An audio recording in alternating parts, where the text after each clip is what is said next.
Demons are going to leave. Chains are going to break. And where's Isaac? I need Isaac. You see, yesterday, someone asked me, Robert, can you preach a message about chains? I feel like I'm tied to something.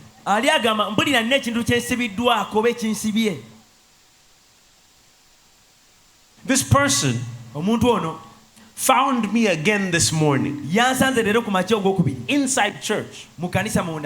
I was making sure everything comes out, so we're set for being outside. They stop me and they go, Pastor, please, I have people I came with. There is something on us, please. So I said, but God, today we're going to baptize people. And God reminded me of something. And he said,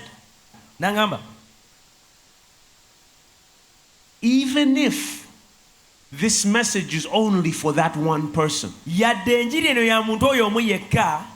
you preach it. Even if the chains only fall off of them, you preach it. You know who you are. The people you came with, who came with chains, you're going home free.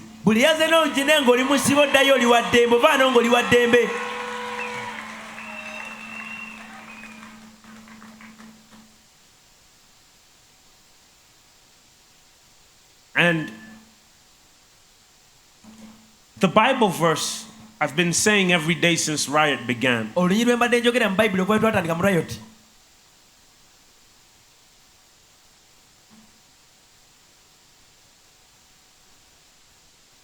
The last part of the verse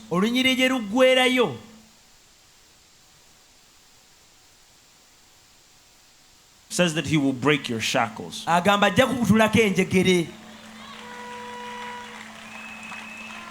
You see, I understand how people get in chains. And if Isaac is here, you see, Isaac has some chains. And if I was to get Dan to come down here, and Isaac, I want you to put this around Dan. Actually, just here. Put it right there. Now you see, Dan can go over there. Isaac, go over there. Go there. Now Dan can walk to Isaac. They can even talk. Give me this. They can even converse. They can be good friends. But Dan has a chain. Dan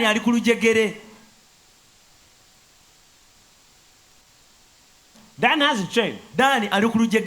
And the devil is holding it. Do you know what we think of chains? We think that the devil comes and does this. No. The devil does not use chains like that. The devil uses them on you like you were a dog. He does not care if you and Isaac talk. Where's my other chain? Don't touch my things. Imagine Isaac told Dan, Isaac agambye Dani, Dan, come with me, let's go to church over there. Dani jja tugende ffenna mu kkanisa wali eri. And Isaac takes Dan to church. Isaac n'atwala Dani mu kkanisa. Dan can go. Dani asobola okugenda. Because there's some space. Kubanga waliwo omwagaanya. But when he gets far enough bw'atuuka wala that I don't like, bw'aba agenze wala Sitaani w'atayagala ng'amusika mukomyawo. I bring him back. Bw'atuuka Sitaani w'atayagala atuuke. You see, chains enjegere that the devil uses were not designed to work like this. Sitaani z'akozesa tezitera kukola bwe zityo. The way the devil uses chains on young people engeri Sitaani gy'akozesa enjegere ku bavubuka gy'abasibamu is that he wants you to believe you're free. ayagala gwe olowooza oli wa ddembe. So he will let you walk. Akuganya otambula. He will let you talk to people. Aganya okwogera n'abantu. He will even let you come to church. Akukkiriza n'okujja mu kkanisa. But when God begins to move, Katonda watandika okutambula mu maanyi, he pulls you back. ng'akusikayo. He will never ever let you get a breakthrough. Tali kukkiriza kubotola oba kuyitamu. And he never ever ever Era even tied you up where you are stuck. takusibira mu kifo nga toseguka. Let me explain. Kankunnyonnyole. You can move and have no progress. Osobola otambula naye nga teweeyongerayo nga byokola tebiyitamu. You can go from level to level Osobola ova ku ddala limu n'ogenda ku ddala and still have a chain. naye ng'okyalina olujegere osibiddwa. Some of you think real chains are when you're just tied up Abamu kwe mulowooza okubanga oli musibe kwe kubanga ina bakuzinzeeko toseguka ng'oli mu like kifo kimu this. nga bakwetoolooza wenna You can't go anywhere. nga tosobola kuva mu kifo. You're stuck. Mulowooza enjegere bwe ziri okusibibwa. No, Obusibe si bwe buli, this is not it. si kyekyo. The devil knows Sitaani akimanyi.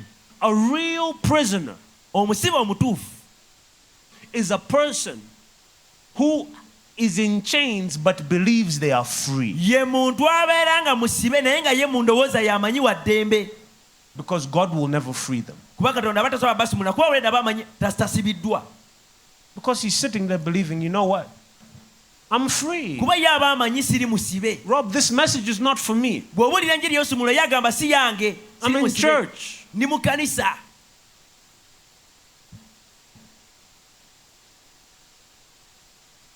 And the funny thing about chains that I learned a while ago Ekisa kye n'akayiga ku njegere was this. Why chains are used lwaki bakozesa enjegere, and why they don't use ropes lwaki bakozesa miguwa, is because kubanga every chain buli lujegere is just another small chain. olujegere luba kajegere akatono akalala. The devil is not controlling you with big things. Sitaani takozesa bintu binene okufuga. He's controlling you with many small things. Akwata obuntu butono naye nga bungi bwakozesa okufuga.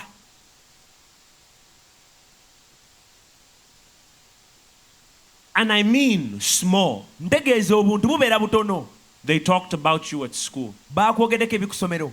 They chased you and embarrassed you. Baakugobye ne bakuswaza. Your stepmother mistreated you. Maama wo mukakitawo yakuyisa bubi. They said you wouldn't be anything. Bagamba tolina ky'oliba. They add all these chains together. Obwo obuntu babugattagana ne bufuga olujegere lulamba. Obubi.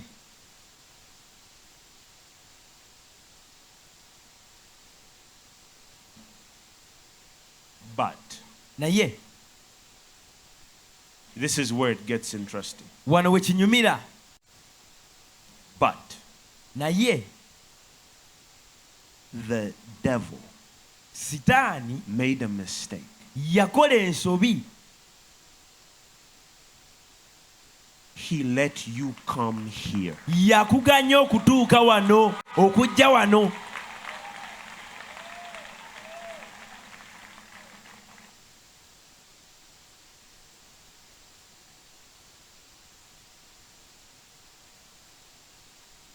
The one thing I've seen and I've said all these last 2 days, now the third day, ekintu ekimu kyendabira ekyenjogeddeko ennaku bbiri eziyise n'olwaleero olwokusatu kyengenda okwogerako. The reason why we don't get free ensonga lwaki tetusumululwa is this. yeeno, We don't want people to see this. tetwagala bantu kulaba kino. So he'll hide it. olujegere oddira n'olukweka.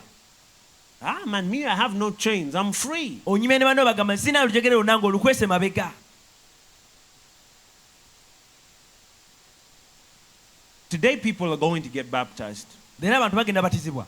Some of them, demons are going to come out of them in this water. abamu emizimu gigenda bavako nga batizibwa mu mazzi awo.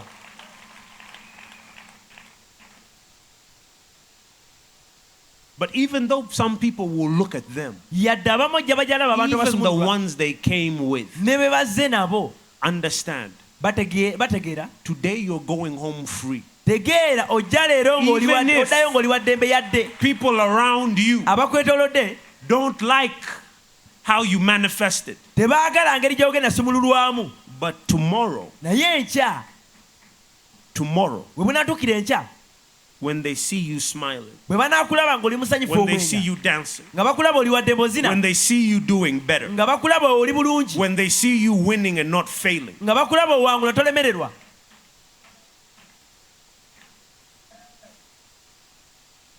but this is the most important thing. kino kisinga obukulu. In the Bible, mu bayibuli there were two men waliwo abasajja babiri taken to prison. abaatwalibwa mu kkomera, They put chains on their feet. ne bateekako enjegere ku bigere, And then these men began to praise at night ne batandika otendereza bano abasajja babiri mu kiro in the dark. mu nzikiza. It hit midnight ne ziwera saa mukaaga ez'ekiro, and chains disappeared.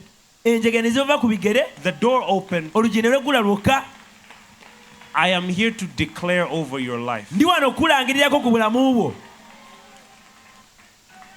that today, nti olwaleero, not tomorrow, not next week, si nkya si wiiki ejja, leero, today, olwaleero, let every chain ka buli lujegere fall apart. lugwe lukutuke, Let every door ka buli that luggi was locked be olwadde open. olugale lweggule.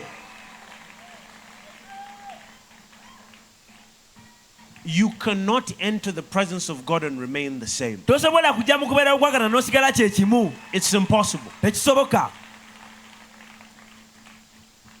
Some of you came believing God for something. abamu ku mwina kyoyagala katonda kukolere wazze okkiriza. If you came here believing God for something, raise your hand. wanika omukono eyaze ng'olina kyoyagala katonda kukolere. If you came and you weren't believing God for anything, talk to your neighbor, ask them what they're believing God for, and also raise your hand. oba ozze tolina kyoyagala katonda kukolere, buuza akulinaanye omanye kyayagala katonda amukolere, naawe kyoba osaba owanike omukono. Today, olwaleero trust me. neesiga. What you people, some you young people don't understand. I'm gonna I say- talked to your parents on Wednesday. naye genda bazadde bamwe ku lwokusatu. Let me tell you what I told them. kankubulire kye nagamba bazadde bamwe ku lwokusatu. I said I only need 3 days. nagamba neetaaga ennaku 3 zokka. God only needs 3 days to fix what has taken you 10 years. katonda yeetaaga ennaku 3 atereeze ekimaze emyaka 10.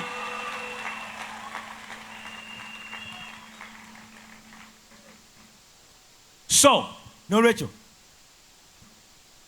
this is the last day of Riot. olunaku Riot olusembayo We don't have time tetulina budde bumala to worry about people who will look at our chains. kweraliikirira baani abanatunia enjegere zaffe. We don't have time tetulina budde to look cute and suffer. kulabika bulungi naye nga tubonaabona. This is the last day. luno lunaku olusemba. Whatever you did not get Thursday, buli kyotafuna ku lwokuna, whatever you did not get yesterday, kyotafunye ejjo, today olwaleero you have to live with it. olina okugenda nakyo.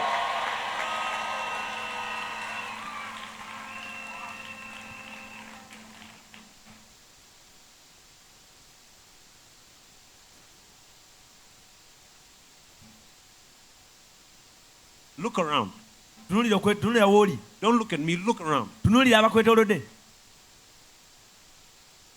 Look around. Look behind you. Tunuulira w'oli. wonna wonna okwetooloola w'oli. Look behind you. Tunuulira emabegawo. If God is going to bless all of these people, katonda wagenda abantu bano bonna omukisa, Do you think he's going to run out of blessings for you? olowooza emikisa ginaamugwako anefuna gwakuwa ng'agendawo bano bonna. Don't look at me. Totunuulira nze. Look behind you. Tunula w'oli. Look at all these people. Do you think if God brought you here with all these people, he brought little blessings?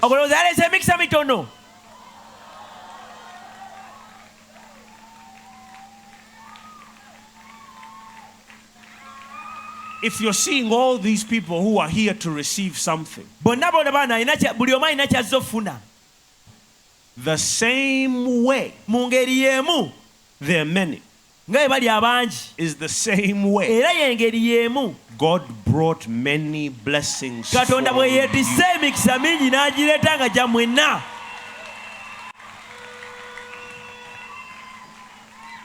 There's something I don't understand.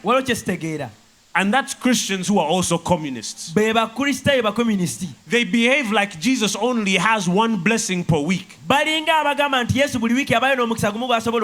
Nonsense. The God I serve has a blessing for Monday in the morning, Monday in the afternoon, Monday in the evening, Monday at midnight, Tuesday at 7, Tuesday at 8, Tuesday at 8:05.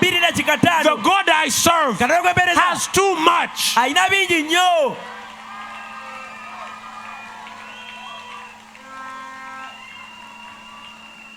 I don't know why people show up and they think things are going to run out.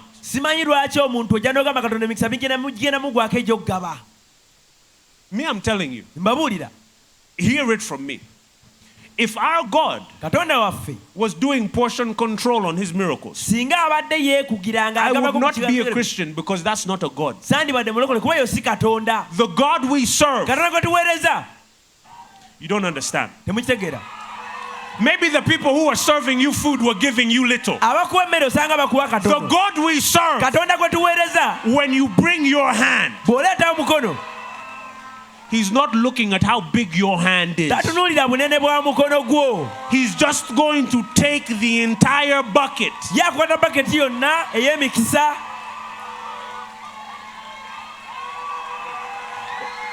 Let me talk to Dan.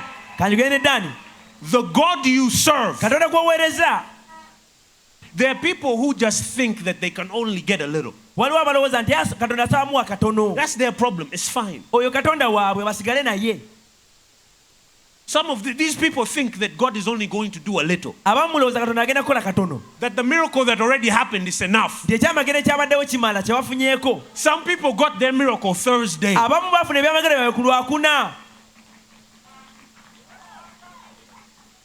Paul, some people got their miracle Thursday and they think it's over.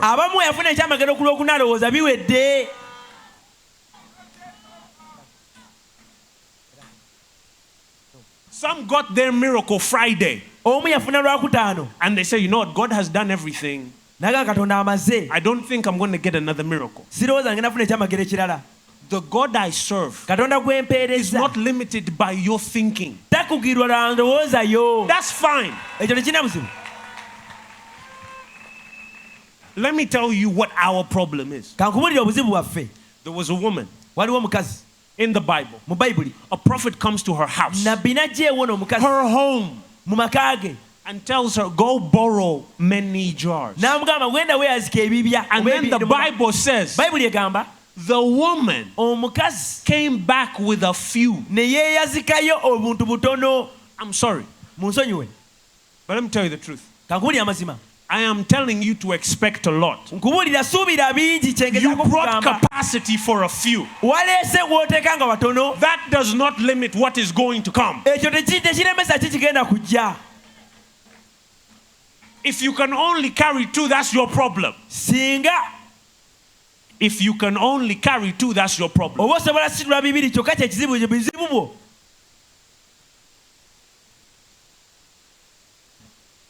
But that's not going to stop God from giving you 3, 4, 5, 6, 7, 8, 9, 100, 101, 1,000, 1,000,000. It will not stop God. Kubanga osula bibiri tekenda nemesa Katonda kuwa bingi ebisoba ne mu 1,000. Some of you, God told you to start businesses. Abamu ku Katonda yagamba tandika bizinesi. But then you live your life backwards. Gwe obulamu obutambuza odda mabega. If God told you to start a business, Kanagamba tandika bizinesi. even if you have no money, Yadde tolina ssente. get an account. Funa akawunti ya banka. You're behaving like your pocket is big enough. Weeyisanga agamba nti ensawo yo nnene ekimala. Sometimes the devil is not fighting you. Ebiseera ebimu Sitaani si abakulwanyisa. Your small mind is fighting you. Endowooza ye ntono yeekulwanyisa ggwe. You blame the devil. Onenya Sitaani.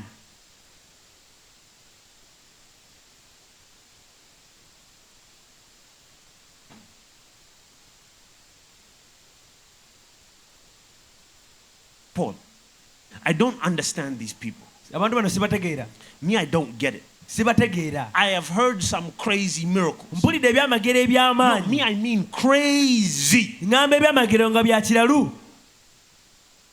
There's a guy. I kid you not. Yesterday, I kept telling people about it. Nagambye abantu ku kyamagero kino. They stole his phone Babbye essimu and ye his bag. n'ensawo And ye. in an hour, he went home. Mu ssaawa emu He had a n'atandika better phone. ng'alina essimu 1 esinga hour. gye babbye mu ssaawa emu. Some people think God it takes a week to do miracles. Abamu balowooza Katonda atwala wiiki n'amba okukolera ekyamagero.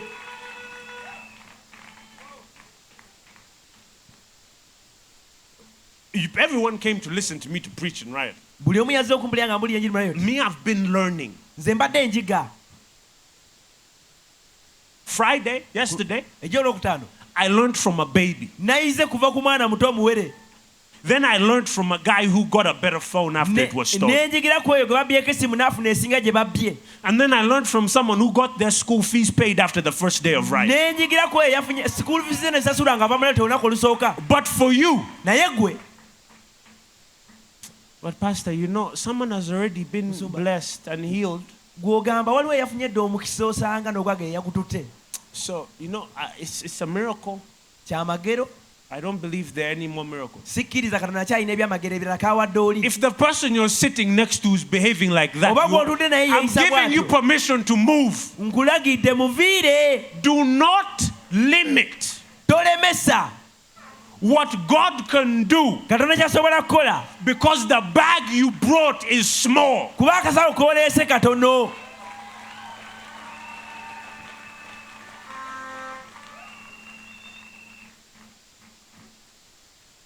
How many university students, if you go to university, raise your hand. Ali mu university wanika omukono. Good, Oli ku university. good. If you're renting, raise your hand. Oba opangisa wanika omukono. Some people missed this Abamu kino kibayitako. Friday night. If you're renting, raise your hand. Oba opangisa wanika omukono. If you're renting and you're still sitting down, there's a problem with you. Oba opangisa ate ng'otudde olina obuzibu gundi. If you're okay with renting all your life, Oba ng'otolina buzibu oyagala pangisa obulamu there's a bwonna. problem with you. Olina obuzibu gundi. You cannot come to a place where miracles happen Tosobola kujja wakolebwa byamagero and be okay. n'obeera nga tolina buzibu. Where's Paul? Me and Paul understand each other very well. Where's Paul? Ango Paulo. Let Paul come here. Me and Paul understand each other very well. Fene Paulo twetegeera. Because he's been hearing me properly. Kuba badde mpulira. They don't understand Tebategeera. what renting is. Okupangisa kye ki? Let me explain. If you are paying Bw'oba ng'osasula someone else omuntu omulala so you can have a place to stay, osobole okufuna w'obeera. I don't know why you're sitting. Kitegeera lwaki okyatudde. Today, Olwaleero. and this is what's funny. I saw some of you, are you believing God for miracle? You just Abamu sat. You have a home to ask God for. Olina amaka g'olina obba You ng'osaba have a Katonda. family to ask God Olina for. family gy'olina osaba Katonda. If you think Bw'oba olowooza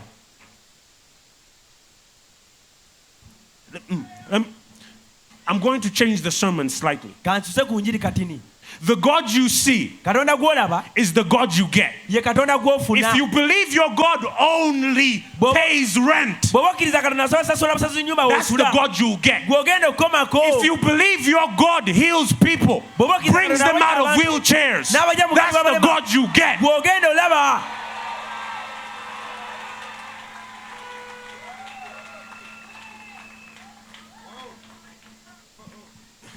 You know what's funny, Paul?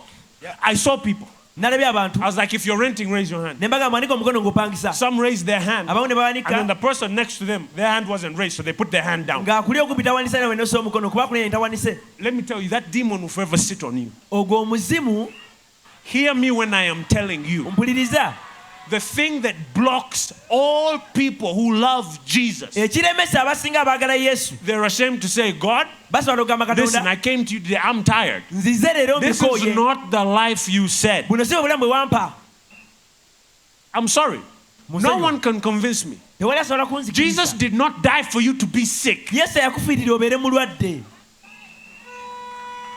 I had a conversation with nanyumyamu these people last night. n'abantu bano ekiro kyejjo. I know some of you are young. This is going to be a big spiritual conversation. A abamu big boy. muli bato kiyinza A obasukako big naye. boy spiritual conversation. We had a conversation. twanyumizaamu. I said, ne mbagamba do you know how disrespectful it is omanyi bwe kityoboola for, oba kitiibwa for a demon omuzimu to even come and sit next to you? okujja ne gutuula ne gukulinaana. How do you allow demons to disrespect you? okkiriza otya emizimu okunyooma? Some of you came and you're negotiating. abamu waze nga oli mu kuteesa. Well, you know, muzimu olaba God, I just need this leg to be healed. n'ogamba kati kino ekigere kimu kakiwone. The other problems are not so ebizibu bad. ebirala si bibi nnyo soka owonyeeko kino ekizibu. Just work on this. oteesa nti kolako ku kino ebirala I'll ogira figure obireka. out the rest. ebirala nsobola obigumiikiriza. But let me just pray for this, kansabire kino because the devil is really holding that. kuba sitaani kyo The takikutte. devil has no right to negotiate with you. sitaani talina teesa naawe, talina lukusa. Why are you lwaki gwe looking? otunuulira? Paul, I don't understand these people. bano abantu You banemotegeka. come in a place, people.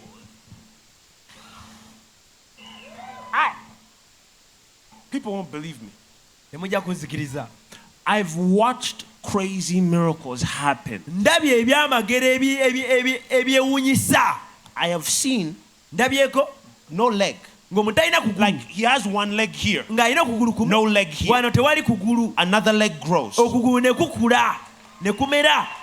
But you tell me naye gwe the n'oŋŋamba devil has a right to come and say, sitaani asobola okujja n'agamba I'm sorry, nsonyiwa, you're a missionary. This is how missionaries live. oli mu minsani era olina atambuza bulamu bw'oti nga sitaani yakubulira engeri gy'olina otambuzaamu obulamu. Who is the devil to come into your presence when you do God's work? sitaani y'ani ajja w'oli nga gw'okola mirimu gya katonda?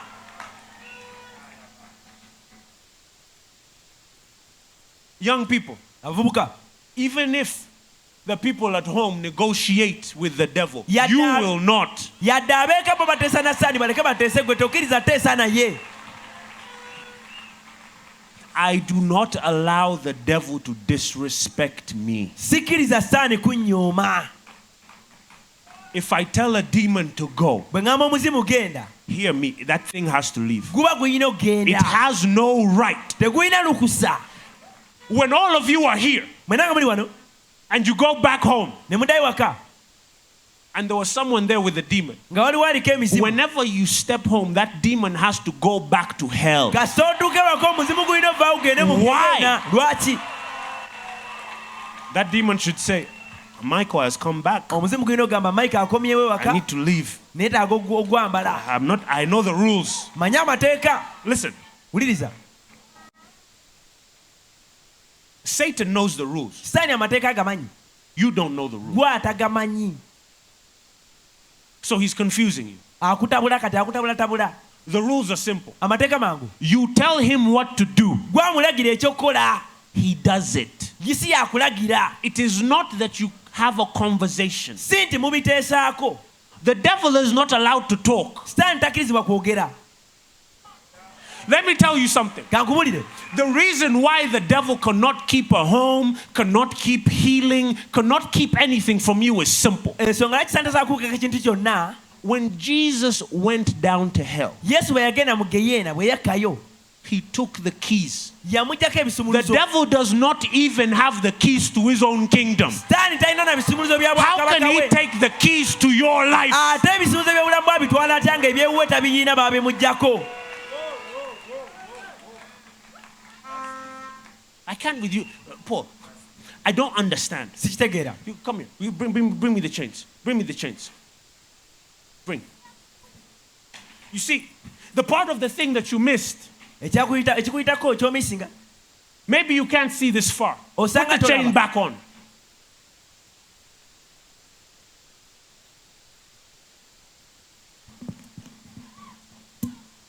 You see, this is what happens. Kino kye kibaawo. The devil Sitaani will do this. akola bw'atyo fulusinyige. You want to know why? Bagala omanya lwaki? He can't lock this thing. Tasobola gisiba That's kufulu. first.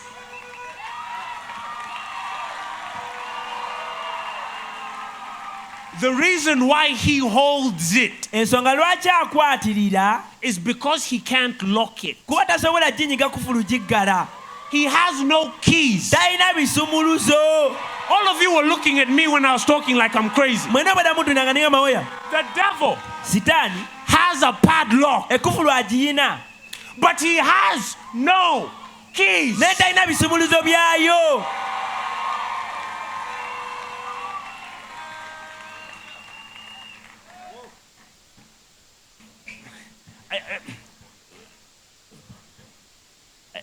I don't.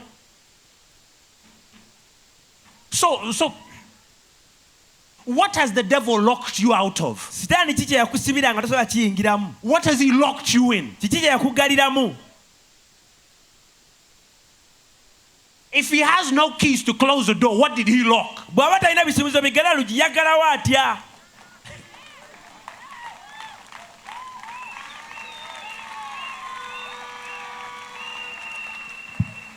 And in the Bible, Era mu Bayibuli there is a scripture. waliwo kyandiikibwa There is a scripture waliwo kyandiikibwa that says, ekigamba and those in hell are bound and chained. n'abali mu geyeena basibiddwa era baliko enjegere. I love the amplified version, Njagala nnyo amplified version eya Bayibuli. especially because of the language. Ku lw'olulimi engeri gye balambikamu ebintu. That scripture said, Ekyandikibwa ekigamba they are chained and held in hell. basibiddwa enjegere era It basibiddwa just mu geyeena. proves my point Kikakasa that the kino. devil can't even lock up the people in hell. He has to hold. Ayina okukwatirira olujegere lw'abali mu geyeena tasobola basiba kuba talina He bw'abasiba. has to hold. Ayina tukwatirira. Yesterday they were talking about, we talked about Job. Jo twayogedde ku We talked about Job. Yobu.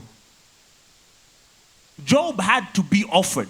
Yobu yayina The devil couldn't even touch him. Yobu yayina okuweebwayo sitaani nga zaamukwatako. Listen, how are you afraid of a thing? Lwaki otya? I'm tired. You know, Paul, see, we keep saying the devil Tugamba sitaani buli kaseera. like that, like it's a title, Ndiringa linnya oba like as kitiibwa. if he's important. Alinga ng'omukulu. No, I don't need to respect him. Seetagamu ekitiibwa. Lucifer Lucifer has to be assisted ayina kuyambibwako in disturbing Job. mu kusumbuwa Yobu. You don't understand. He was assisted. Sitaani God said, have you tried him? kana yamugamba omugezezaako mwesigwa omulabyeko. The devil had to get help and permission. Sitaani yalina kumalakirizibwa n'obuyambi okuva eri Katonda. And he's disturbing you without help and permission. Gwakusumbuwa tewali yamukkiriza.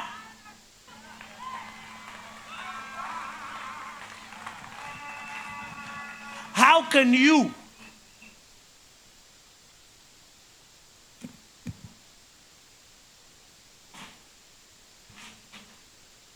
there are no chains there that actually have a key or a padlock. Tewali njegere zirina kufulu oba kisumuluzo.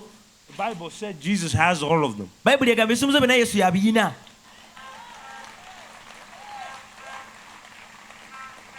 This gets interesting. Kino kinyumira wano.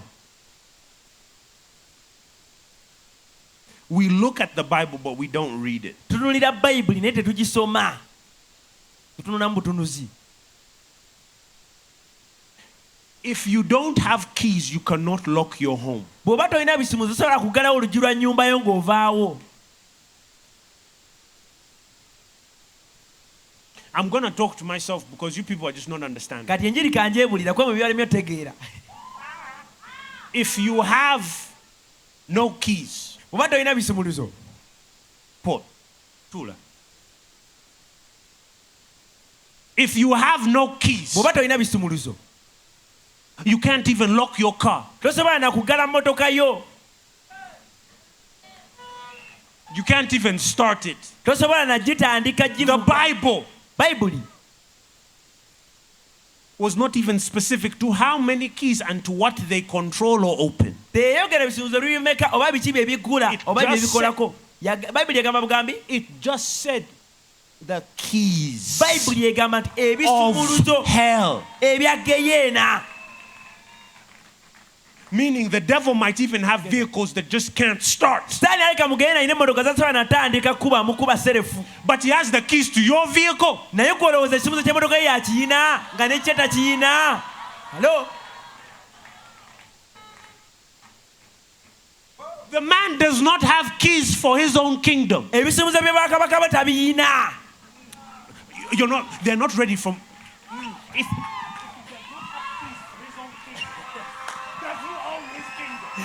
bw'aba ebisumulizo tabiyina bwakabaka you don't understand me. If he does not have keys for his own bw'aba kingdom, ebisumulizo bye bwakabaka tabiyina. does he even own his own kingdom? buba bukyali bubwe.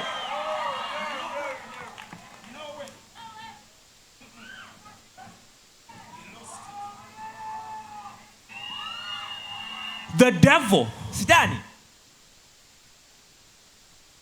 The devil Sitaani is also renting. naye mupangisa ewuwe.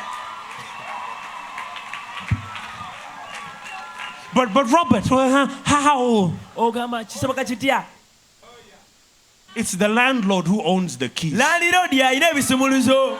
If the landlord takes the keys, Landiroodi wakugyako ebisumuluzo.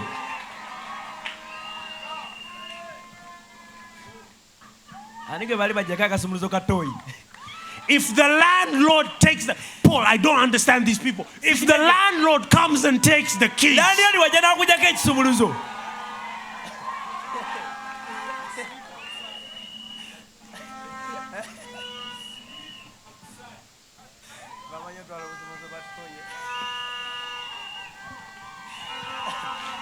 a house that's Ennyumba not locked eba sinzike. is not secure. Ennyumba w'otagigala oba talina bukuumi basa oyingira ne bakubba. Which means, Kitegeeza if, let's say, katugambe there was a thief waliwo omubbi who was living in a rented house ng'asola mu nnyumba mpangise and everything he stole nga buli kye yabba was in the rented house, yali yakiteeka mu nnyumba and then the gy'apangisa. landlord Landiroodi doesn't come and take the stuff, he takes the keys. n'atwala bintu n'atwala That ekisumuluzo. means if I Kitegeeza find where that thief was staying bw'esanga omubbi and the ewabeera thief took my stuff nga yatwala ebyange and there's no lock on his door, ng'oluggi si lugale.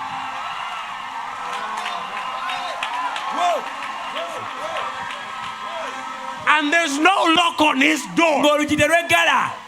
Yabibba yabiteeka mu nnyumba naye oluggi terweggala. I'm done preaching to you. Nze maze And I'm going to preach for myself. kati kanneebuulira enjiri. And there's no lock on his door. Oluggi terweggala. Ebyange biri mu nnyumba ye. Oluggi terweggala luggule.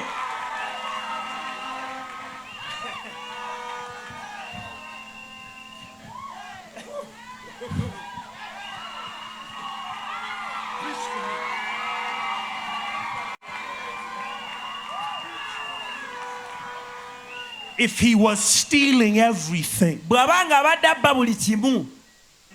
Neighbor omubbi. and now the landlord took the keys. Kalandiroodi naggayi n'amuggyako Now ebisumuluzo. let me tell you something. Kambeko kye kumulira. You know, I could still go in and get them. But that's not the thing. Nsobola obbifuna naye si ekikulu. That's not it. Paul, that's not it. What I'm going to say is too difficult for them to understand. Because if the landlord took the keys, and I know the landlord,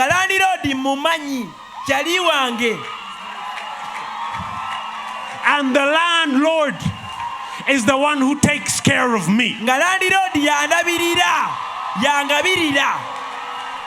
the landlord has the keys to the apartment of the thief,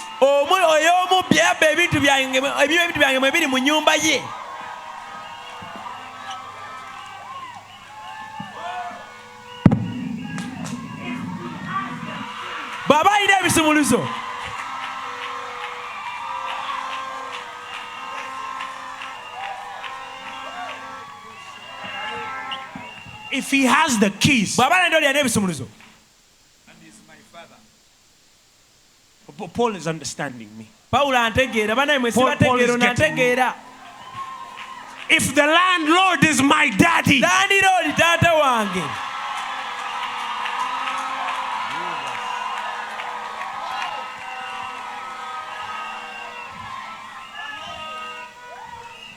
you know, Paul.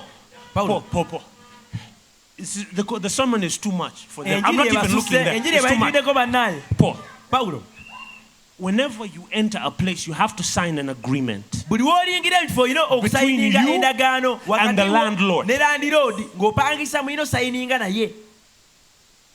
And if I go tell my daddy, the tenant, the renter, broke his agreement. He has been stealing from people in the area. And his daddy, he stole from me. You don't understand me. The devil broke his contract.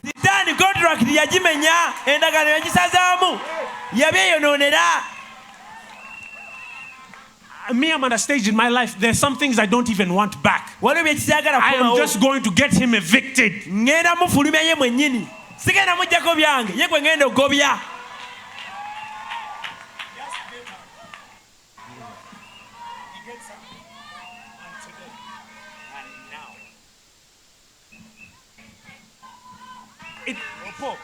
It took how many days for Jesus to rise? Yes, 3 days. Let me tell you something. All of you who are renting and renting happily, you don't want change in your life. There is no outsider who can enter your house and be there for 3 days unless he owns the place. The devil did not evict Jesus. Jesus left when he was ready. I don't understand why you're suffering. The devil has 0 keys.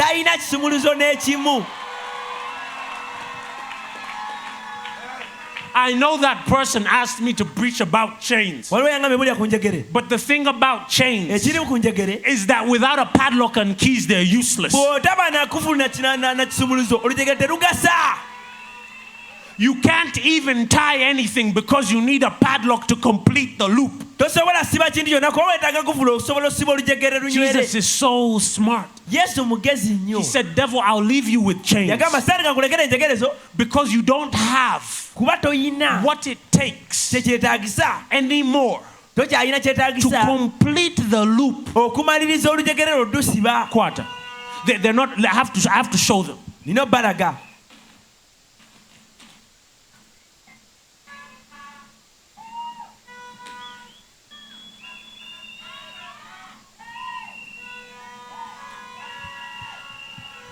He does not have this anymore to complete the loop. This thing, Jesus left with it.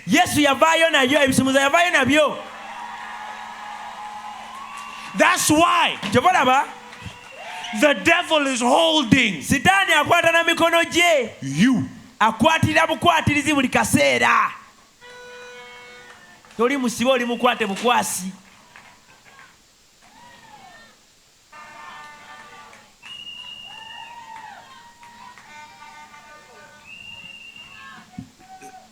Paul, you see, there's some people waliwo abantu abamu who want nga baagala to rent. nga bo ayagala opangisa yanyumira opangisa. What they don't understand. Kyatategeera. Oh, this message is deep and long. But they don't understand. Enenjiri nzite basuseeko bannaye. If daddy owns the place taata bwe balina nnyini nnyumba w'empangisa, where the thief is renting, omubbi w'apangisa, that means daddy can afford kitegeeza taata asobola to get me a place okunfunira w'ensula where I don't. nga setagapangisa.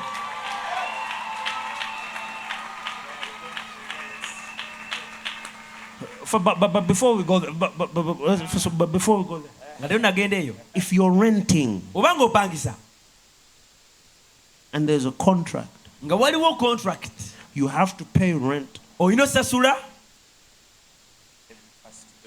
every first day of the month. buli lunaku olusooka ng'omwezi gutandika omupya nga kyemwalagana ne landiroodi.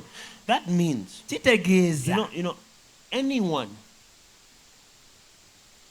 you are paying, omuntu yenna gw'osasula, that means kitegeeza you're accountable to them. oba olina embalirira gye bali, oli wansi waabwe, You have to give account for the place that you're in. olina okuwa embalirira oba olina osasula ekifo ky'olimu. The devil is treating you so badly, Sitaani but he still has to report to Jesus. Sitaani I don't understand. sikitegeera. I don't understand you. Sikitegeera, sikutegeera gundi. No, you people look, but Robert, I don't understand now. Mugamba kati sibitegeera. The Bible says Bayibuli egamba God called all his children. Katonda yayita abaana be bonna. Even you didn't go, but the Gwe devil tewagenda went. ne Sitaani yagenda. The man understands the rules. Sitaani amateeka agategeera. And you're sitting here. Gwe oli wano otudde tolina kyomanyi ku mateeka. You're sitting embracing your poverty like this. Gwe otudde okutta obwavu omwekutte mwewadde Embracing your n'akafuba. sickness. Obulwadde mwewadde muli babadde nayo n'obulwadde bwo.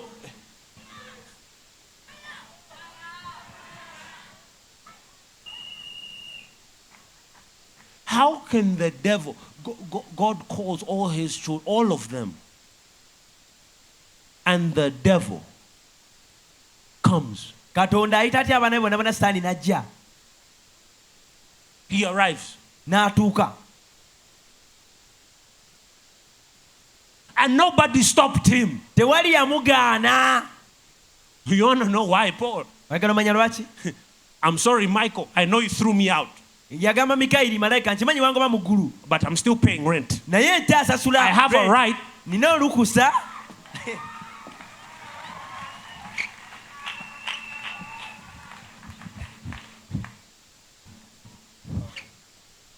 He showed up. Sitaani yajja mu ggulu. The Bible does not record that he was stopped, Bayibuli tegamba nti interrupted, or bamalayika held back. abaamugobayo babamugaana oyingira. Nedda yayingira eggulu omuyaaye.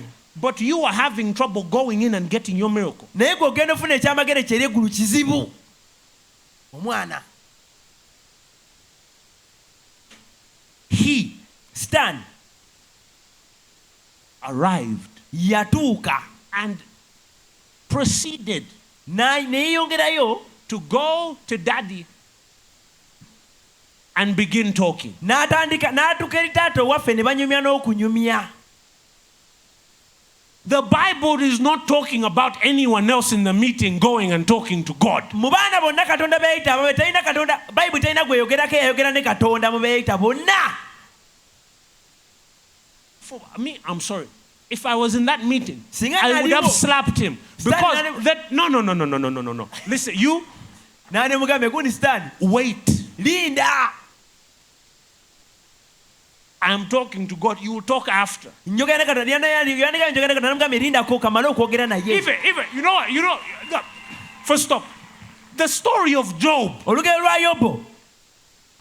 I read all 42 chapters. I wanted to slap Job. Essuula zonna nazisoma ne njagala okuba Yobu oluyi. Because Kubanga for 42 chapters, okumala essuula 42 he allowed a guy without keys Gayi yakkiriza atalina bisumuluzo to take,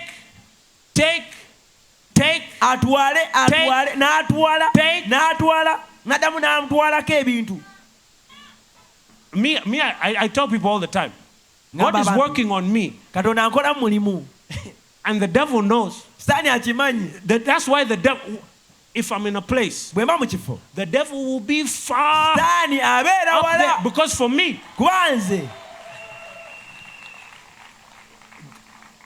I'm not ready to turn the other cheek. You slap me, I'll break you. onkuba ettama erimu ojjanja kumenya eggumba sinatuuka ku leva ekyusa ttama ddala. I don't understand. For Sikitegeera. 42 Essuula 42 namba. That's why when people are saying, Robert, make Riot a week, Abantu bagamba fula Riot wiki I namba. told them God doesn't need that long to do N'abagambye miracles. Katonda okukola Please. teyeetaaga wiki namba abaaye. Bagamba tukole Riot mu wiki namba. Maybe back then, Osanga edda when they were doing Riot. bwe baali bakola Riot ezaabwe. But for me, Naye nze no. nedda. Miracles happened on Thursday. Ebyamagero byatandika ku lunaku olusooka lwennyini. All of this is just addition. Bino byonna byonna. These ones are just getting extra. Bano bafuna kweyongerako bwongezi. Why? Lwaki?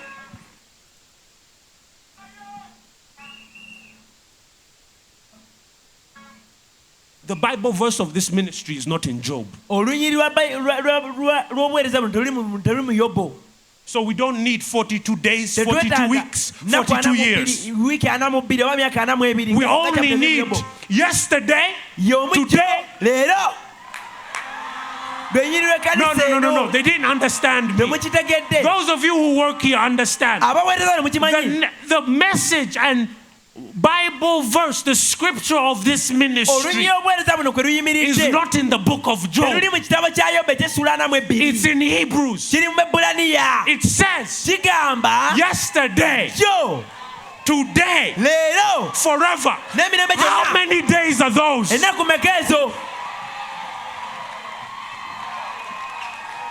How many days are those? Ezo meka? So far, what happened? Yesterday. Ejjo.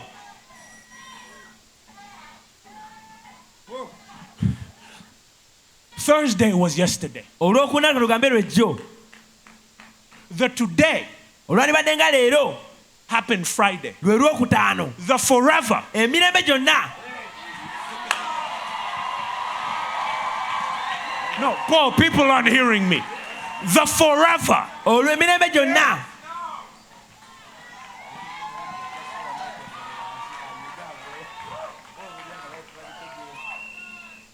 The vision of this ministry is Okwolesebwa that. kw'obuweereza buno bwekwo.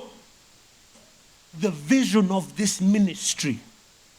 Let me tell you, all of you who are here. Kamba buli mwena abali The wano. vision of this ministry Okwolesebwa kw'obuweereza buno is not you will suffer,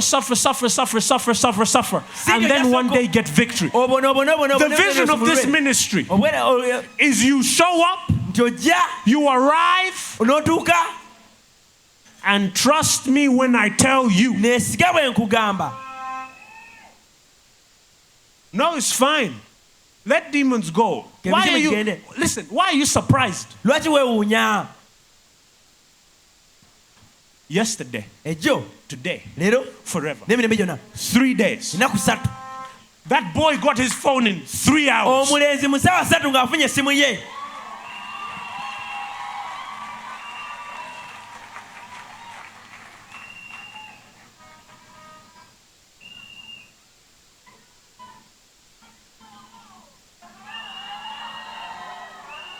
You don't understand. Temukitegeera.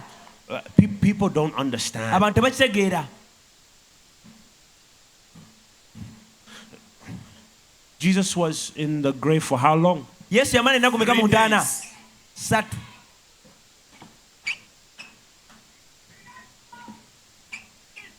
3. Ennaku 3 Yesu yamala mu ntaana. 3 days. Ennaku 3. 3 days. You don't seem sure. 3 days.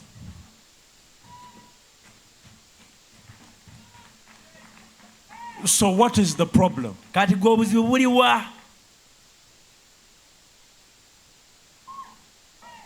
If you need 42 Oba weetaaga ennaku 42 days, ennaku 42 nga That's zeetaaga okay. ekyo tekirina buzibu But I'm sorry. naye onansonyiwa I don't have 42 days. nze zennaku siziina zonna The scripture I read ekyandikibwa kye nsoma has taught me kinjigiriza that God nti can katonda do things. akola ebintu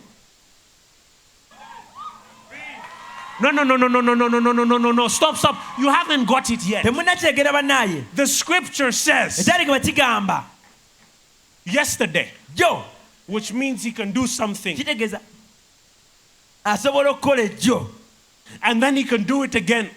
n'akiddamu leero And then he'll do it.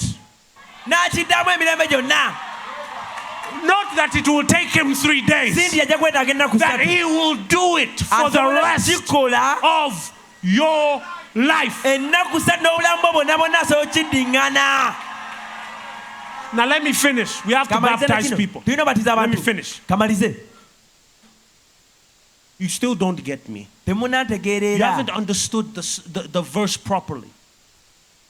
That means if you came here kitegeeza bw'oba wazze wano and your past ng'ebyayita byo is not right nga tebiri bulungi and your past was holding you back, ebyayita byo bibadde your bikulemesa yesterday was a problem. jjo bwe babadde obuzibu bwo God can do something to it. katonda asobola obaako kyakolawo ku byayita byo And if your today bw'obanga olwaleero olwo is a problem, bwe buzibu God, katonda Jesus, yesu can do something to it. asobola obaako kyakola ku And lwaleero if you olwo don't know about your forever, oba tomanyi biki bijja mu maaso emirembe gyonna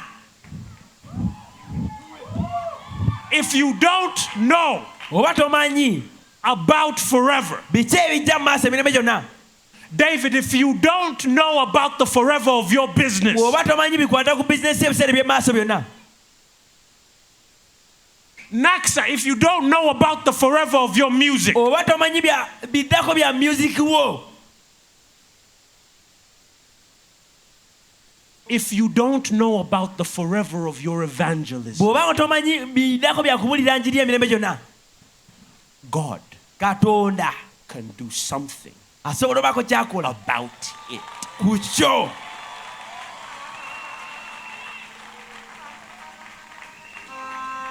Where's Jordan? Jordan Where's Jordan? You see, we're going to baptize people. tugenda batiza abantu We're going to baptize people. tugenda batiza abantu The thing about baptism ekiri ku kubatiza is that baptism is not as basic as church religion made it to be. okubatiza tekuli kwa wansi nga eddiini bwe bakitulago bwe The bakifuula reason why we said we were going to do baptism, ensonga lwaki tugenda batiza and if people don't know me, abatamumanyi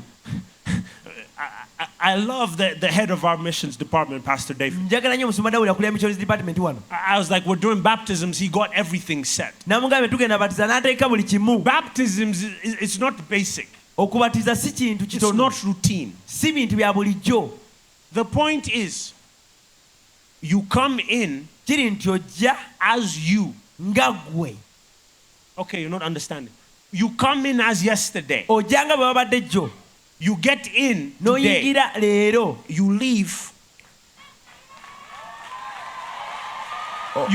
You missed it. ovaamu ng'oli kyonaba emirembe You come gyonna in yesterday. ojja ggwe ow'ejjo Yesterday. ow'ejjo Today. leero n'emirembe gyonna jjo yesterday today forever